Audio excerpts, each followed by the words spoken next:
ubwo bivuze ko nawe mu gitondo nujya muri opposition uzi icyo uzakora, ntabwo ari ukujyamo ngo byimbi, kuko nicyo kibazo tugira. Umuntu arabona umwanya aho yakaba yawukoresha akumva ko agomba kubyimba. Navimba kama nani, igihugu kiraho ntabwo ari icyawe, wahawe umwanya urawutijwe.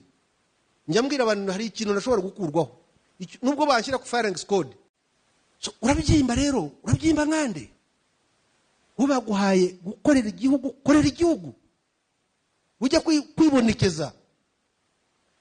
Nababwira rero, nabwiye abantu ngewe nubwo wandasa washyira kuri firing squad, hari ibyo ndi bizajyana nabyo, uzarasa Fred Ibingiro, but general appointment izo ni inizanyo z'igihugu ziba zatije Ibingira. Ibingira yatakibikoresha neza barabimwambura bakabyambika Pascal, ngasigara ndi Ibingira mwene runaka. Ariko turagenda twitiranya ibintu, twitiranya umutungo w'igihugu. Nanjye ndi komiseri generali. Komiseri generali ni bangahe babanje aha, ni bangahe bazaza, uri runaka. Ariko ubu iyi nizanyo igihe uyifite yikoreshe mu nyungu z'abanyarwanda.